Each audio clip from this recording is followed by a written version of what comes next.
तो भाई same day, और जैसा कि मैंने आपको बताया था मैं वीडियो शूट करूंगा और उस हिसाब से मैं टॉपिक हैं जो अपने डालता रहूँगा। एक अलग अलग टॉपिक होगा उसमें, जो भी आपके भाई जितने भी वीडियो देख रहे हैं। हम स्टार्टिंग में जब इंडिया से आते हैं, सॉरी गाइस उस साइड है ना, हाँ, तो जितने भी आ रहे हैं यार, सेम जितने भी माइंड में क्वेश्चन रहते हैं एक वीडियो में कभी भी कवर नहीं हो सकते। तो अभी का जो टॉपिक है वीडियो में वो यही है कि मैं आपको बताऊंगा अपना स्टूडेंट का जो होता है ना घर का, सिंगल का मैं पहले बात करूंगा। जो सिंगल पर्सन है, लड़का है भाई, लड़की है, जो भी आ रहा है उस हिसाब से। तो भाई बात करते हैं कि आपको सबसे सस्ता किस हिसाब से आपको सबसे सस्ता पड़ेगा। देखो भाई, अभी का जो फ़िलहाल का रेंट का है रेट, जो कॉस्ट रहेगी 200 पाउंड आपका, आप कवर कर, मतलब 200 पाउंड आपका मंथली हो सकता है, 200 पाउंड 250 पाउंड। और वो रेट तभी पॉसिबल है जब आप शेयरिंग में रहोगे। शेयरिंग में प्राइवेट जो आपका रूम रहेगा, रूम तो भाई वही बात है आपका पर्सनली रहेगा, लेकिन उसमें किचन, लिविंग रूम, ये भाई टॉयलेट बाथरूम जो भी है, ये सारी चीज़ें आपकी शेयरिंग में रहेंगी। बाकी रूम आपका प्राइवेट रहेगा। उसमें आपको हाउस शेयर करना पड़ता है, जैसे 3 BHK का, 4 BHK का। वो क्या होता है कि कभी कभार जैसे स्टूडेंट ने सबने मिल के ले लिया, उसमें सब में हिस्से में इतने आ गए, लेकिन उसमें ये है कि भाई बाथरूम जैसे टॉयलेट एक हो गया, लेकिन उसमें रूम हो गए 4, तो उस हिसाब से सबने डिवाइड कर लिया, आपको 200 पाउंड के करीब पड़ गया। और दूसरी चीज़ इसमें ये है कि भाई एक तो ये हो गया 200 पाउंड, और 200 पाउंड वो सस्ता भी क्यों पड़ता है, उसका रीज़न ये है कि एक तो देखो स्टूडेंट को काउंसिल टैक्स नहीं देना पड़ता, दूसरा पानी का बिल नहीं देना पड़ता। पानी का बिल अगर आप लगाओ तो 10 पाउंड मान के चलो भाई, 10 पाउंड तक तो महीने का ये। काउंसिल टैक्स, रूम की एवरेज लगाओ 50 60 70 पाउंड, वो डिपेंड करता है, वो लैंडलॉर्ड आपको बता देता। मैं तो इसमें इतना तो श्योर हूँ नहीं भाई कितना है, क्योंकि एक फिक्स नहीं है, वो डिपेंड करता है प्रॉपर्टी के एरिया वाइज आई थिंक, या प्रॉपर्टी पे डिपेंड करता ही है प्रॉपर्टी। तो उस हिसाब से आपका ये रहेगा। काउंसिल टैक्स नहीं देना पड़ता, ये नहीं देना पड़ता। अगर ये 200 में आप ये और जोड़ो तो ये उनके लिए है जो भाई वर्क परमिट पे है, उनको काउंसिल टैक्स स्टार्टिंग से ही देना पड़ता है, चाहे वो अपना क्या नाम है भाई, सिंगल हो या फिर भाई वो कपल हो, उस हिसाब से। ठीक है, तो ये है। तो स्टूडेंट की जो सिंगल की मैं बात कर रहा हूँ उसमें यही है कि भाई आपको सबसे सस्ता इस हिसाब से पड़ सकता है, क्योंकि 200 पाउंड का अभी का 2022 में जो रेट है वो अभी जो पहले था 150 में भी हो जाता था महीने का, लेकिन भाई हर साल महंगाई बढ़ती है, इधर भी बढ़ी है। तो उस हिसाब से ना अभी इधर बहुत ज़्यादा ये चीज़ है कि आपको 200 तो मैं वैसे बता रहा हूँ गाइज, कि ये लोकेशन पे भी डिपेंड करता है कि आपकी लोकेशन क्या है।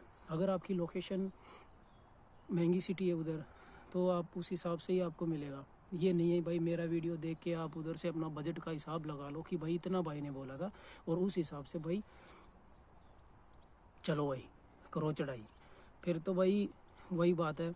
लेकिन एक एवरेज है, यूनिवर्सिटी के लोकेशन पे डिपेंड करता है, पर 200 का ये आपको रेट हो जाएगा इसमें। पर एक गाइज, एक मैं आपको गाइज एक बात और बता दूं भाई, इसमें ना आप बी केयरफुल इस चीज़ के लिए, प्रॉपर्टी पे आप ध्यान रखें कि भाई कोई नुकसान ना हो, चाहे वो फर्नीचड है, अनफर्नीचड है। उसमें ये है कि आपको ना फर्नीचड हो या अनफर्नीचड, उसमें तो भाई वही बात है, प्रॉपर्टी पे नुकसान होगा तो भाई इधर ना बाद में जो डिपॉजिट होता है वो कटता ही कटता है, उसमें काटते हैं। फर्नीचर में आपने कुछ भी कर दिया नुकसान तो वो भी बाद में चेक करेंगे, चेक करके आपका नुक्स निकालेंगे, भाई ये चीज़ तूने वो कर दी, पे करना पड़ेगा उस चीज़ का। और 1 महीने का डिपॉजिट भी इधर मांग लेते हैं, वो डिपेंड करता है भाई लैंडलॉर्ड पे, एजेंसी जो आपको दिलाएगी वो आपको इधर आके पता लग जाएगा। और ट्राई करना जितना भी मिनिमम आप करा सको कॉन्ट्रैक्ट को फर्स्ट टाइम वाले को।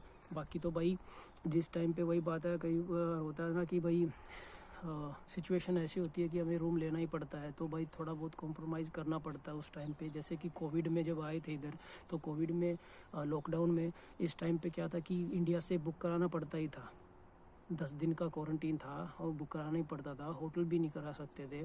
तो उस टाइम पे तो महंगा भी मिला है, वो भी लिया है। लेकिन अगर लॉकडाउन नहीं है और लॉकडाउन में अगर आप इधर आते हो तो आपके पास एक थोड़ा सा और भी हो जाता है कि आप किसी स्टूडेंट से, अपने यार दोस्त से इधर आके, भाई यूनिवर्सिटी का ग्रुप होता है उसमें आप बात करोगे तो आपकी हेल्प हो जाती है। तो स्टार्टिंग में मैं आपको बता दूं, कॉन्ट्रैक्ट कम से कम कराओगे तो फ़ायदा रहेगा उसमें ये होगा कि जितना भी है उसको आप निकाल लोगे, बाद में दूसरा देखो आराम से अपना। आने के बाद तो यार टोटली, ये तो चीज़ टोटली डिफरेंट है ना। आने के बाद तो हमें सारा एक तजुर्बा हो जाता है, एरिया का नॉलेज मिल जाती है, भाई इधर ये है, इतना एक्सपेंसिव है, ये है, सारी चीज़ें हमें मिल जाती हैं। तो वो चीज़ें हम आराम से कर सकते हैं। तो गाइज़ ये कुछ था इसमें, ये सारी चीज़ें आप ध्यान रखो। बाकी एक बार विज़िट करो उस चीज़ पे, प्रॉपर्टी पे, आराम से देखो, चेक करो फर्नीचर को सारा, और अपना भाई एक अपना कोशिश करो कोई नुकसान ना हो। बाकी तो भाई भरना पड़ेगा वो इधर कॉन्ट्रैक्ट में, तो उस हिसाब से आपको पता ही है यार, हम कुछ कर नहीं सकते। तो यही सारी चीज़ है। बाकी सस्ता आपको यही रहेगा अगर आप शेयरिंग में रहते हो तो। ठीक है गाइज़, टेक केयर भाई, मेहनत करो, टेंशन ना लो, सब कुछ बढ़िया होगा। और भाई अपना फैमिली के साथ टाइम स्पेंड करो, बड़ा मिस करोगे भाई इधर आके, बड़ा मिस करोगे। लाइफ बड़ी बिजी होने वाली है यार, इस चीज़ को अपने माइंड में रखो। ठीक है, मैं समझता हूँ विदेश जाना है भाई, इधर आके एक अलग सा ही फीलिंग आती है, लेकिन इधर आके भी कोई ऐसा नहीं है कि जब मंथली हमारे सिर पे होता है ना कि इतना फिक्स खर्चा होता है तो वो कवर करना पड़ता है हमें। तो ये सारी चीज़ें फिर कहाँ याद आती हैं। फिर तो यही है भाई, अपना कॉलेज, पढ़ाई, काम, कॉलेज, अपना भाई काम, यही सब है। ठीक है गाइस, टेक केयर भाई, मिलते हैं अपना नेक्स्ट वीडियो में।